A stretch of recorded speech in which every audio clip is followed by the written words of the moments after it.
네, 오늘로써 저희는 4월 한 달 동안 4주에 걸친 4월의 크리스마스가 오늘 말씀으로 마무리가 됩니다.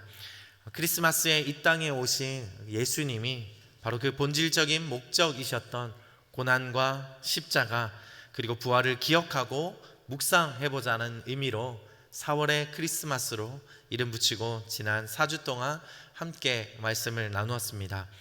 지난 3주의 말씀들이 여러분 다 기억나실지 모르겠지만 크게 기억하라, 그리고 사랑한다, 소망하다, 이렇게 3주의 말씀이었습니다. 오늘 4월의 크리스마스 마지막 메시지는 함께 하자입니다. 첫 번째 기억하라를 통해서는 6월절과 6월절 어린 양 되신 예수 그리스도를 기억하자고 우리가 함께 나누었습니다. 두 번째 사랑한다는 십자가 고난을 당하시기 전에 6월절 만찬 가운데 남기신 예수님의 마지막 메시지 서로 사랑하라를 저희가 살펴보았습니다. 지난주 세 번째 소망하다는 부활하셔서 산 소망이 되신 예수님을 소망하며 소금과 빛으로 살아가자는 말씀 여러분들과 함께 나누었습니다. 오늘 마지막 함께 하자는 이제 요한복음 말씀을 통하여서 함께 나눠보기를 소망합니다. 오늘의 말씀을 포함해서 4주간 이 4번의 말씀에 동일하게 등장한 인물이 있습니다. 여러분 설교를 다 들으신 분들은 아실 것 같은데요, 기억나십니까? 오늘 4번의 우리 설교 가운데 등장했던 한 인물, 물론 예수님은 또 4월의 크리스마스의 주인공이시기 때문에 4번 다 등장하시게 됩니다. 그리고 오늘 말씀에 또 한 번 등장할 그 사람은 바로 베드로입니다. 지난 4주 동안 베드로가 매 말씀마다 저희가 등장을 했는데요, 오늘도 역시 베드로가 등장을 합니다. 베드로는 야고보와 요한과 함께 예수님 가까이에서 함께했던 예수님의 수제자 중에 한 사람이었습니다. 또한 성질이 급하고 또 다혈질적인 성향으로 인해서 복음서에서 여러 가지 에피소드를 가지고 있는 제자 중에 한 사람입니다. 대표적인 몇 가지를 살펴보기를 원합니다. 주여 정말로 주이시며 제게 물 위로 걸어오라고 하십시오. 그러자 예수께서 오너라 하고 말씀하셨습니다. 그러자 베드로는 배에서 내려 물 위를 걸어 예수께로 향했습니다. 바로 베드로는 물 위를 걸어본 유일한 제자였습니다. 시몬 베드로가 대답했습니다. 주는 그리스도시며 살아계신 하나님의 아들이십니다. 바로 예수님의 그리스도라고 가장 먼저 고백한 제자였습니다. 주여 어째서 제가 지금은 주님을 따라갈 수 없습니까? 주를 위해서라면 제 목숨도 바치겠습니다. 또한 예수님을 위해 자신의 목숨도 바치겠다고 고백한 열정적인 제자였습니다. 이런 고백을 바로 제자를 통해서 듣는다면 선생된 입장에서는 너무 뿌듯하고 감동적일 것 같습니다. 주여 절대로 안 됩니다. 그런 일이 주께 일어나서는 절대로 안 됩니다. 예수께서 베드로를 돌아보면서 말씀하셨습니다. 사탄아 내 뒤로 물러가거라. 너는 나를 넘어뜨리는 걸림돌이다. 내가 하나님의 일은 생각하지 않고 사람의 일만 생각하는구나. 또 이렇게 예수님의 순한 예고를 듣고서도 반대했던 베드로는 예수님의 꾸지람을 듣기도 했습니다. 그러나 베드로는 저주하고 맹세하며 말했습니다. 나는 당신들이 말하는 그 사람이 누군지 알지 못하오. 바로 그때 닭이 2번 울었습니다. 그러자 베드로는 닭이 2번 울기 전에 내가 나를 3번 모른다고 할 것이다 라고 하신 예수님의 말씀이 생각나 엎드려져 울었습니다. 결국 베드로는 앞서서 고백한 자신의 목숨을 건 고백들이 무색하게도 바로 예수님을 3번 부인하고 맙니다. 그 후에 예수님은 고난을 당하시고 십자가에 달리셨지만 부활하셔서 제자들에게 나타나 보이셨습니다. 그리고 오늘 본문 말씀의 배경은 갈릴리에서 만난 예수님과 제자들의 만남입니다. 오늘 본문 21장 14절에 예수께서 죽은 사람들 가운데서 살아나신 뒤에 제자들에게 나타나신 것은 이번이 3번째였습니다. 바로 제자들에게 3번째 나타나신 것이라고 기록을 하고 있습니다. 오늘 읽었던 본문 말씀 1절에서 3절까지 말씀 함께 읽어보도록 하겠습니다. 시작. 그 후 예수께서는 디베라 바다에서 제자들에게 다시 자신을 나타내셨는데 그 나타나심은 이러합니다. 시몬 베드로, 디두모라고 하는 도마, 갈릴리 가나 사람인 나다나엘, 세베대의 두 아들들, 그리고 다른 두 제자가 함께 있었습니다.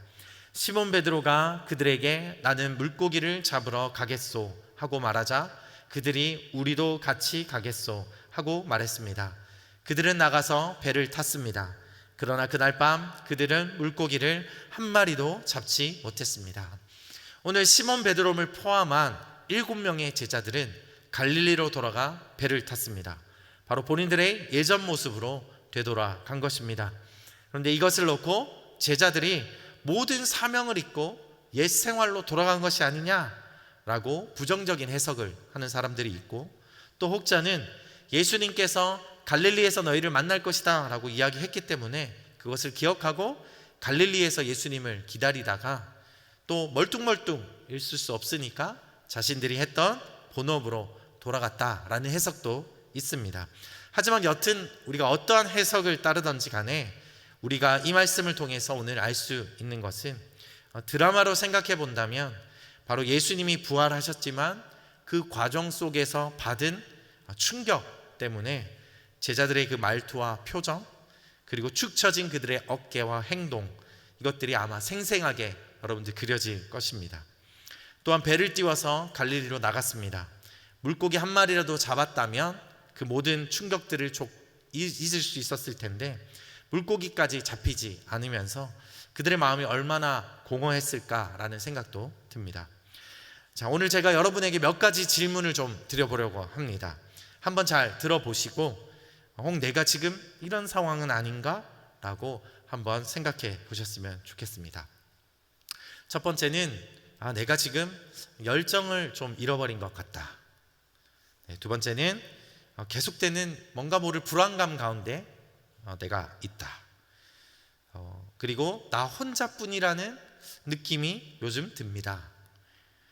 또 네 번째는 모든 것이 뒤죽박죽 엉킨 것 같다. 그리고 과거의 추억과 기억을 계속 떠올리고 있다. 내가 과거에 이랬었는데, 그때는 그랬는데, 그런 것들. 그리고 여기에서 한 걸음 벗어나면 어떻게 될까? 라는 생각. 혹은 그랬다가 실패하면 어쩌지? 라는 생각. 혹시 이 목록 중에 여러분과 함께 매칭이 되는 몇 가지 항목들이 있습니까? 네, 그런 항목들이 좀 있으시다고 하시면 여러분은 바로 지금 전환기를 맞이하고 있는 상황입니다. 자, 이것은 심각한 병은 아닙니다. 누구에게나 다 주어질 수 있는 시기입니다. 지금 베드로와 제자들도 역시 인생의 전환기를 지금 맞게 되었습니다. 예수님과 함께 보냈던 그 3년의 시간을 생각해 보면 지금 갈릴리로 돌아와 배를 띄워 그물을 던지는 그들을 볼 때에 열정을 잃어버린 것 같고, 그리고 안정적이지 못한 불안감, 그리고 무엇인가 뒤죽박죽 된 것 같고, 또 예수님과 함께 했던 그 지난 추억이 좀 떠오르면서 이제 우리는 어떻게 하지? 어떻게 하나? 라고 하는 생각에 사로잡혀 있는 이들의 모습을 저희가 그려볼 수 있습니다. 바로 이들 역시 전환기에 있는 것이죠. 자, 우리는 이러한 때가 되면 확실한 길을 보기를 원합니다. 따라서 우리가 하나님께 하나님 무엇을 좀 주십시오, 제게 좀 무엇을 좀 보여주세요 라는 기도를 하게 됩니다. 바로 정답과 결정을 하나님께 요구하게 되는 것이죠. 근데 이것은 우리가 하나님께 나아가서는 마치 세상 사람들이 무속인을 찾아가서 무언가 듣기 원한 것처럼 하나님께 뭔가를 내놓으라는 식으로 하는 행동과 다름이 없다는 것이죠. 하지만 하나님은 확실한 무엇인가를 보여주시는 것이 아니라 명확한 길을 보여주십니다. 바로 그 명확한 길이라는 것은 바로 정답을 주시는 것이 아니라 무엇을 기억해야 하고 무엇을 바라보아야 하는지 밝히 보여주신다는 것입니다.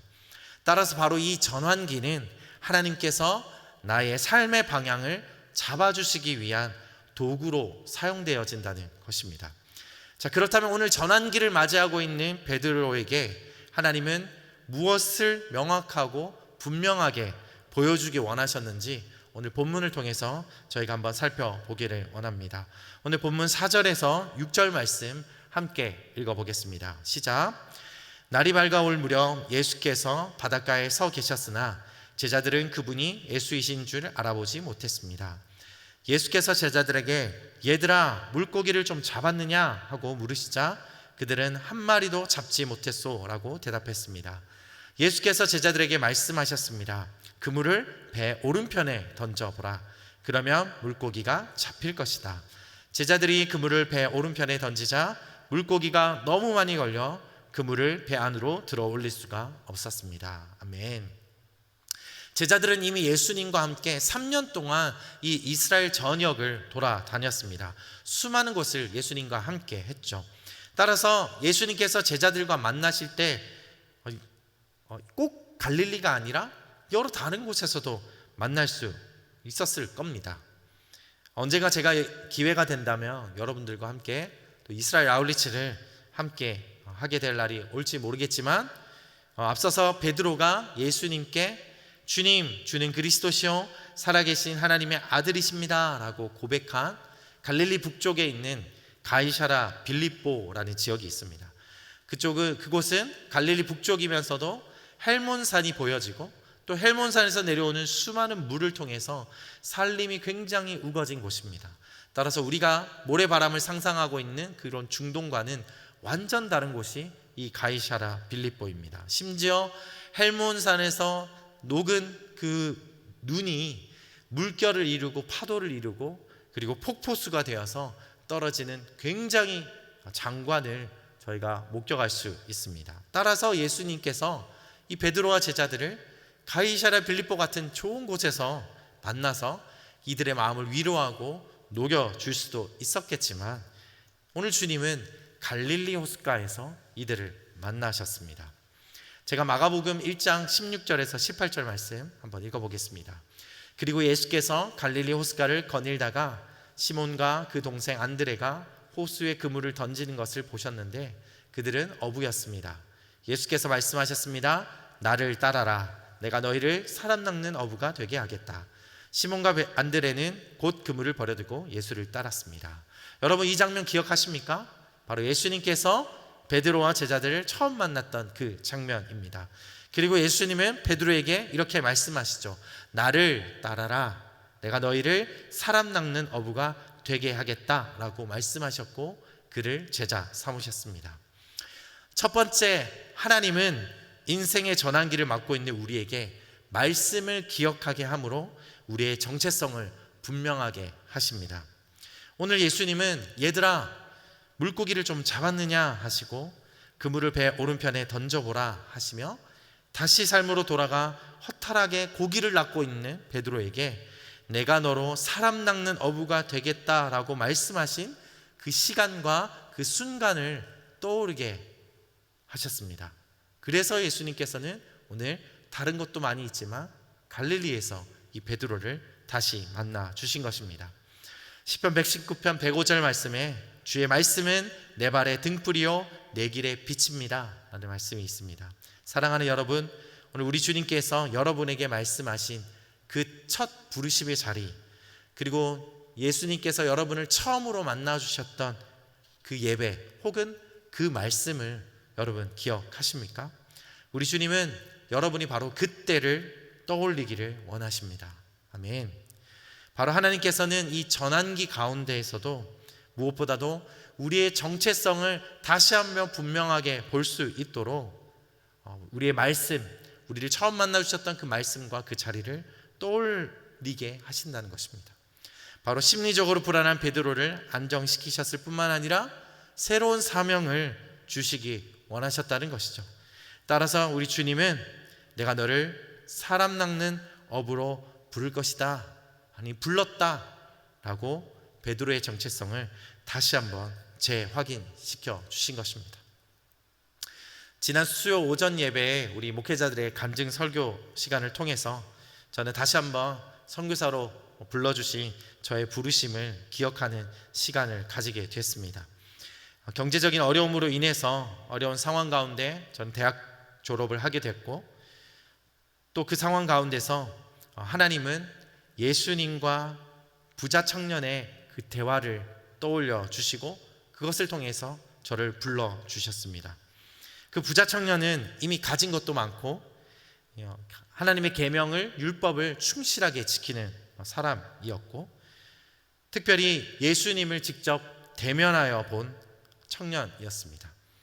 하지만 자신이 가진 재물이 너무 많은 거로 그 재물을 내려놓지 못하고 또 예수님의 콜링에 응답하지도 못하고 다시 돌아가 버렸습니다. 바로 그 사건을 통해서 주님은 저에게 말씀하셨습니다. 내가 비록 지금은 가진 것이 없을지 모르지만 주님이 부르시는 이 콜링에 응답하는 것이 더 중요하다라는 말씀을 깨닫게 해주시고, 그래서 저는 지금까지 15년의 선교자의 삶을 살아오고 있습니다. 지난주 우리는 예수 그리스도께서 우리 죄를 대신해 십자가를 지시고 부활하심으로 우리는 이제 이 땅에 뿌리내리는 것이 아니라 저 본향 천국을 바라보는 나그네가 우리의 정체성이라고 말씀을 드렸습니다. 우리 빌립보서 3장 20절 21절 말씀 함께 읽어보겠습니다. 시작. 그러나 우리의 시민권은 하늘에 있습니다. 우리는 그곳으로부터 구원자 곧 주 예수 그리스도를 기다립니다.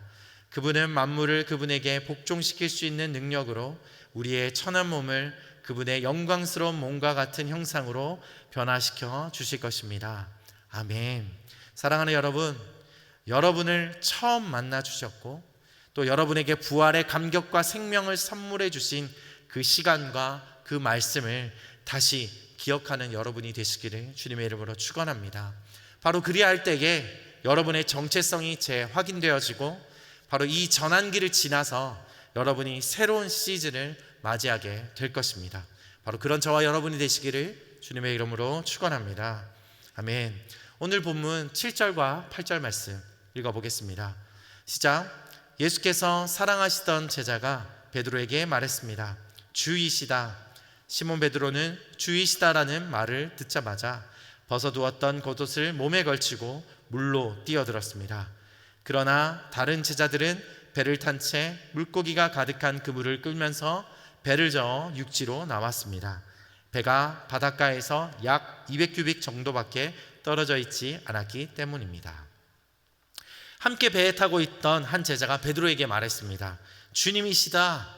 바로 이 말을 듣자마자 베드로는 자신의 겉옷을 입고 물에 뛰어들었습니다.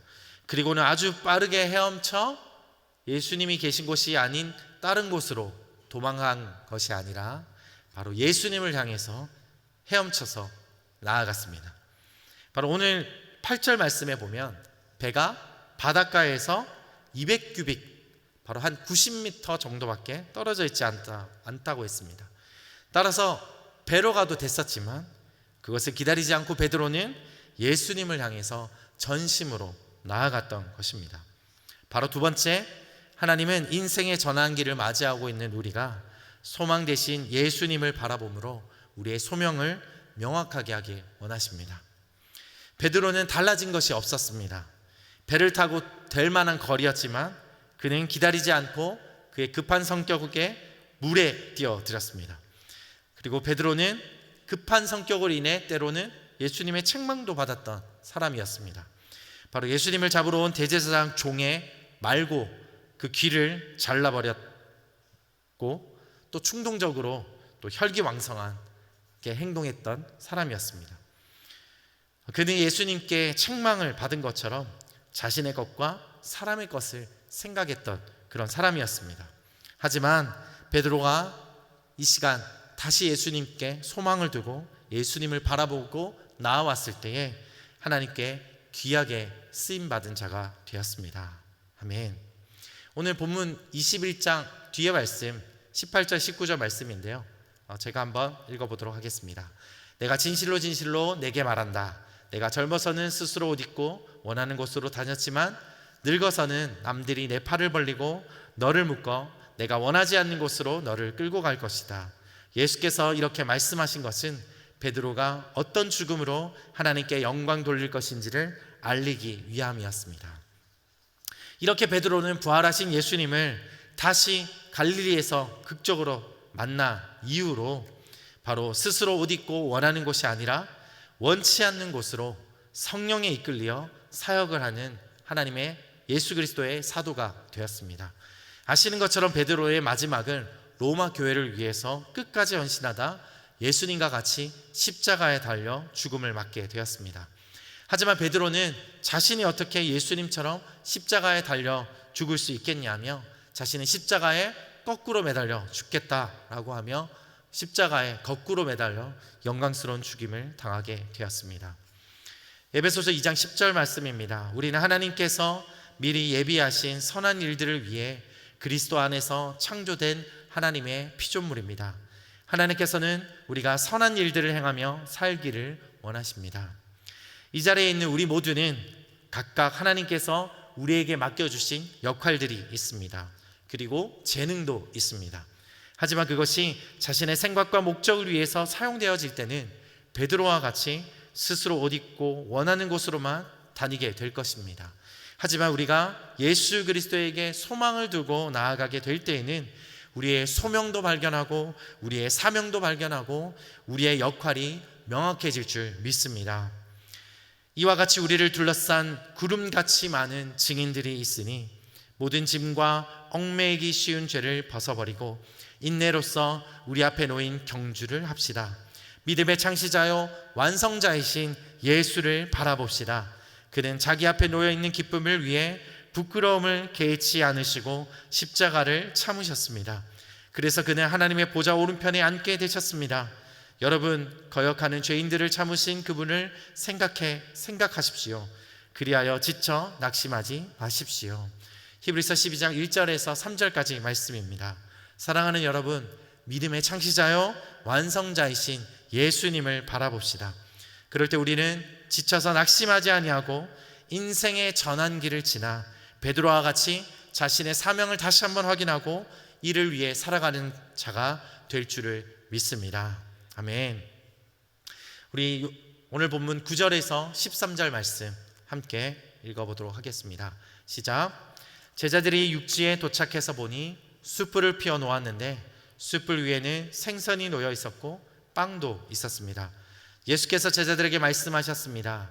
너희가 방금 잡은 생선을 좀 가져오라.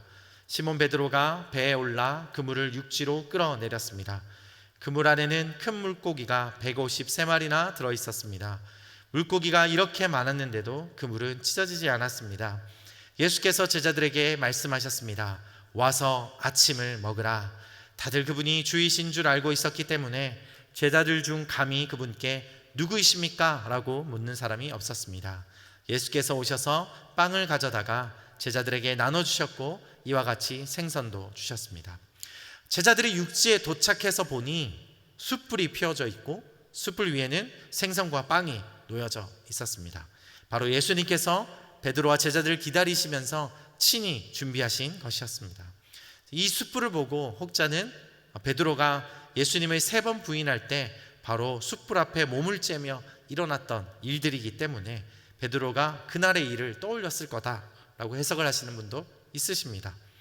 여튼 저는 말씀을 준비하면서는 현재 이 전환기 가운데 있는 베드로가 그 상황 가운데 갑작스럽게 나타나신 예수님을 보고 헤엄쳐서 달려갔던 거기에 예수님이 계셨고 또 예수님은 자신을 위해 조반을 준비해 놓으신 것을 보시고 아마 오히려 기대와 떨림이 있었지 않았을까라고 생각을 해보았습니다.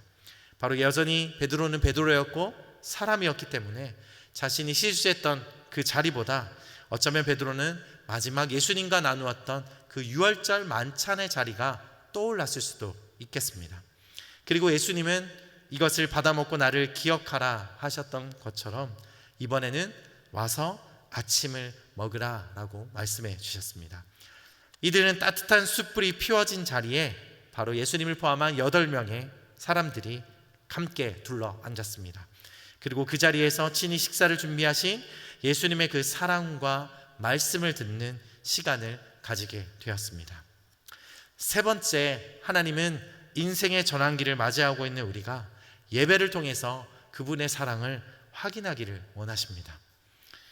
세상의 환난과 고난을 겪은 베드로는 자신의 힘으로 열심히 그물을 내렸습니다. 그러나 아무것도 얻을 수 있는 것이 없었습니다. 하지만 배 오른편에 던지라는 말씀에 순종해 그물을 내렸고 풍성한 은혜를 맛보게 되었습니다. 그리고는 함께 둘러앉아 교제를 나누게 되었습니다. 자, 여러분 어떻습니까? 이 과정이 우리의 예배와 닮아 있는 것 같지 않습니까? 그렇습니다. 우리가 세상에서 한 주간 열심히 우리의 힘을 의지하여 살았지만 얻을 수 있는 것이 없는 인간적인 삶이었습니다.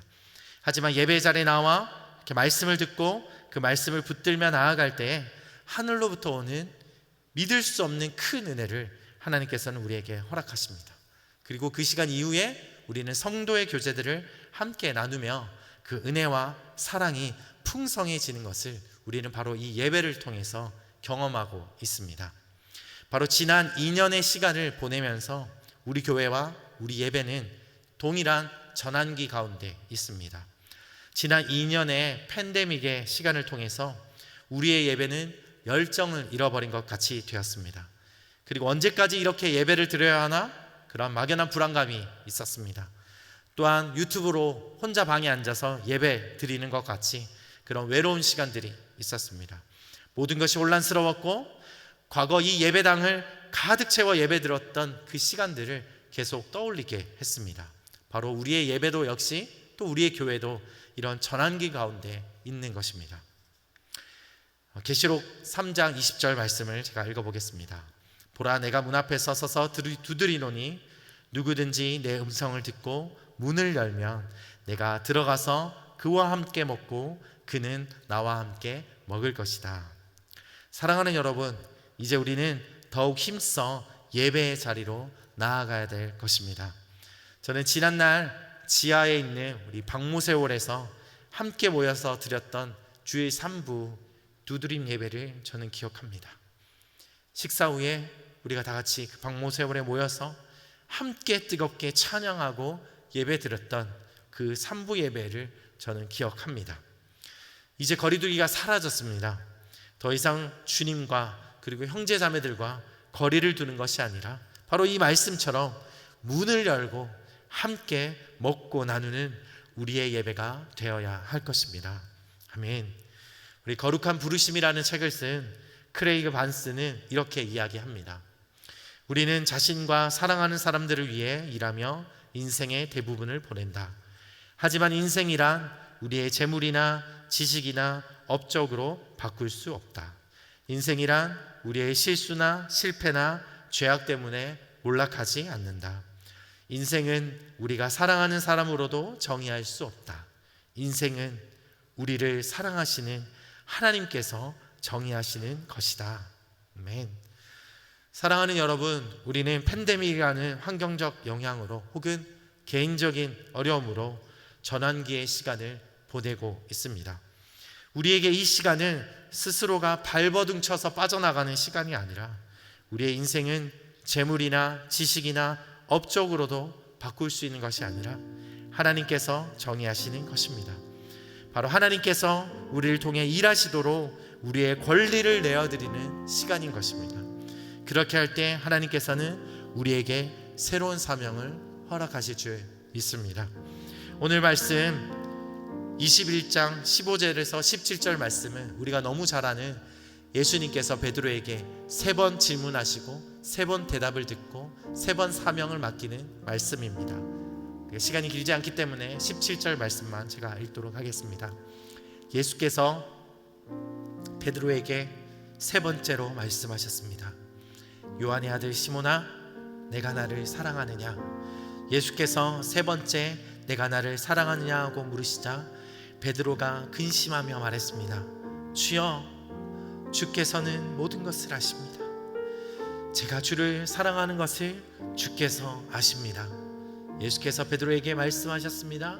내 양떼를 먹여라. 이제 예수님은 베드로를 자신의 사역으로 초대하시며 함께 하자고 말씀하십니다. 사랑하는 여러분, 이제 우리는 말씀을 기억하고 말씀으로 되돌아가야 합니다. 그리고 소망이신 예수님만 바라봐야 합니다. 그리고 예배로 함께 모여서 사랑의 나눔을 가져야 합니다.